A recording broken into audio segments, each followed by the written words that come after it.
ఆహ్వానిస్తున్నాను కాబట్టి వాళ్ళ పేర్లు నేను చదువుతాను కాబట్టి మీరు స్టేజ్ వరకు రాసిందిగా కూర్చున్నాను. దయచేసి మార్కెట్ కమిటీ అధ్యక్షులు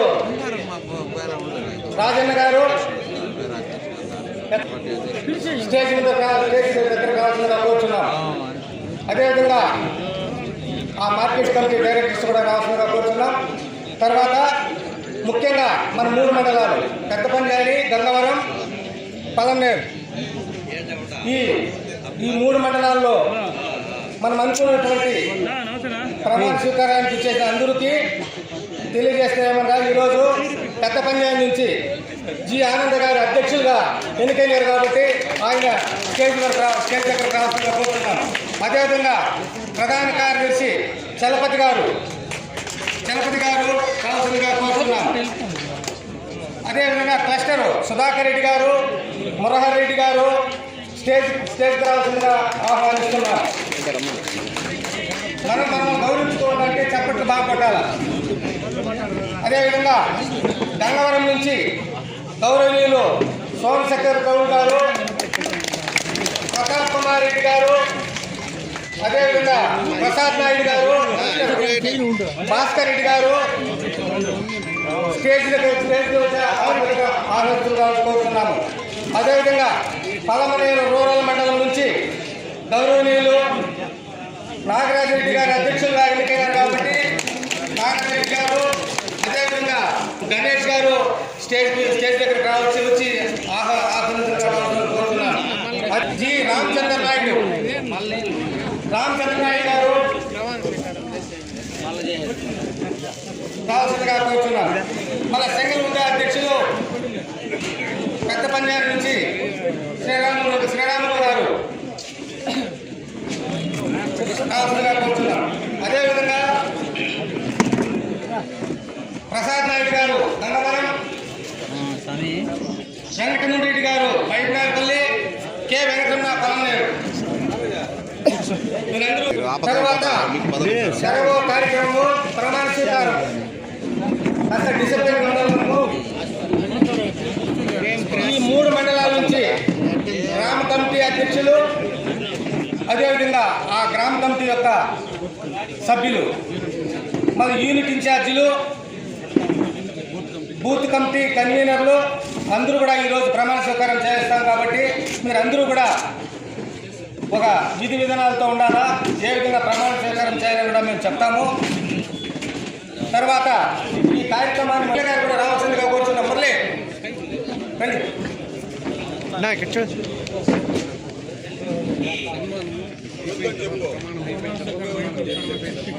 కార్యక్రమం అయిన తర్వాతనే మనము చేయాలంటే కాదు కాబట్టి ఫస్ట్ ప్రమాణ స్వీకారం అధికారించి మండల వైజ్ తనిగా సన్మాన కార్యక్రమం చేసుకుంటే బాగుంటుంది.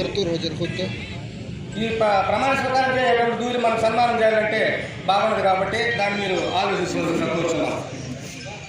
ఇప్పుడు శ్రీరాములు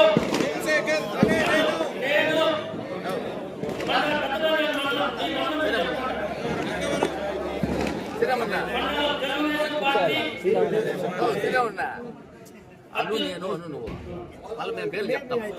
నువ్వు నేను అందరూ ఒకేసారి చెప్తాం. మేము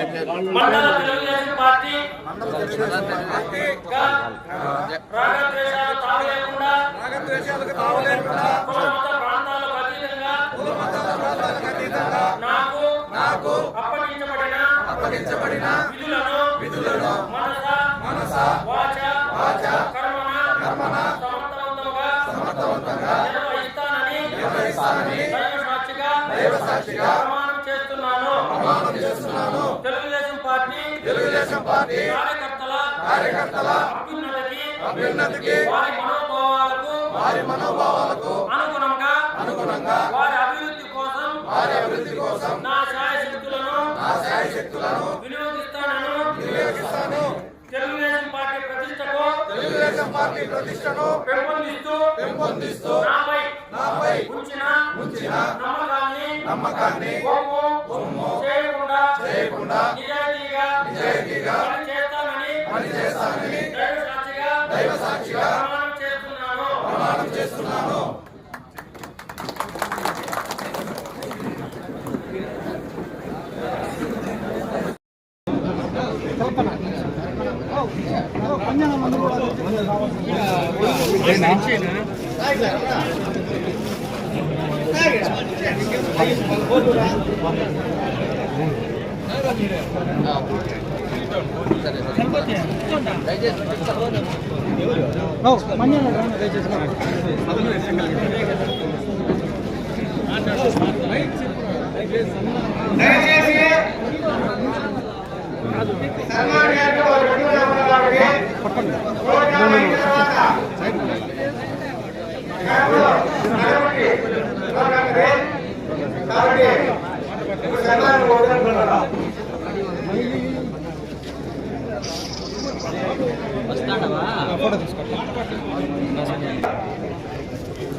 సమావేశాలు ఏర్పాటు చేసుకుని తీర్మానాలు రెడీ చేసుకోవాల్సిందిగా కూడా మీకు తెలియజేస్తున్నాం.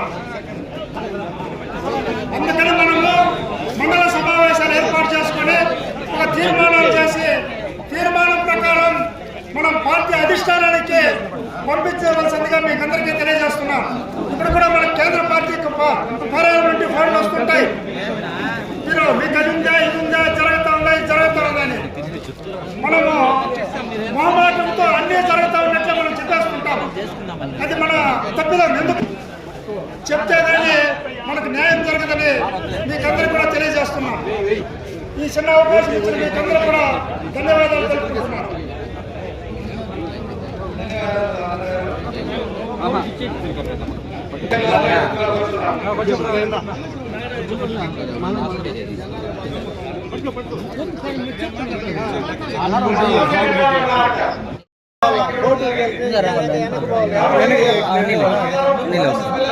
కుటుంబాల్లోనే ఎన్నో సమస్యలు, ఎన్నో మనస్పర్ధలు, లోటుపాట్లు వస్తుంటాయి. పార్టీ కోసం పోరాడుతూ అదేవిధంగా మన గ్రామ స్థాయిలో కూడా మనము ఏర్పాటు చేసుకోవడానికి మనమందరం కూడా ఏకతాటిపై మన అమర్నాథ్ రెడ్డి గారు మనం ఎప్పుడు వచ్చినా పంచాయతీలో ఎలా ఉంది, ఏ పరిస్థితులు ఎక్కడున్నాయని పూర్తిగా పార్టీ ప్రతిష్టతో ఎక్కడ ఇబ్బంది లేకుండా మనమందరం కూడా కష్టపడి రేపు కొంచెం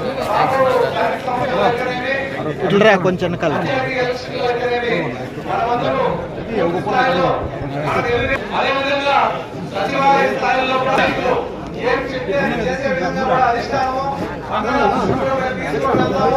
ఎక్కడైనా ఉద్యోగస్తులతో కూడా కొంత కొడుతుంటే పూర్తి స్థాయిలో ఉద్యోగస్తులు కూడా నియమించుకొని పూర్తిగా మనమందరం ప్రజలకు సేవ చేస్తూ మనం రాజకీయంగా మనము ఎదగాలని కూడా మీ అందరికీ గ్రామ స్థాయి నుండి కూడా మండల స్థాయి వరకు అదేవిధంగా కూడా ఇలా చేసుకోవడం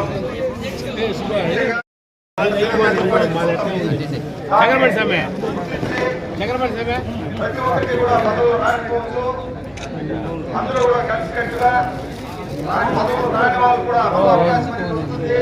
కాబట్టి కలిసికట్టుగా మనమంతా కూడా పార్టీ కొన్ని సూచనలు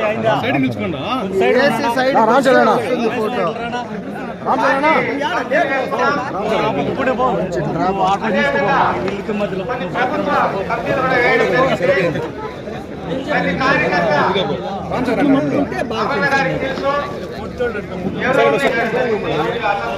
నువ్వు చేయి పక్కి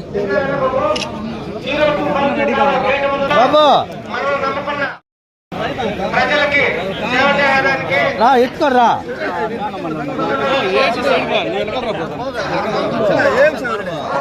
వాళ్ళు వేసి ముందు నిలిచిపోతే చేయదు, అది కావాలి ముడితో కూడా తీసుకోవాలి. మన కార్యకర్తలు కానీ అధ్యక్షులు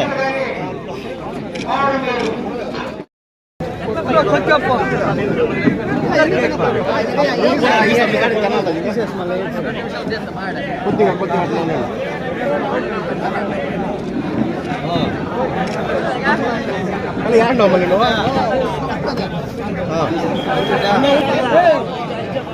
ఏమన్నా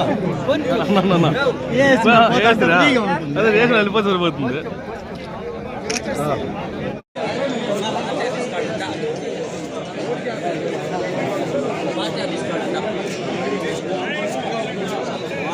కావాల్సినప్పుడు వేసుకొని పట్టుకుండా సరే వచ్చి ఫోన్ చేస్తాను తప్ప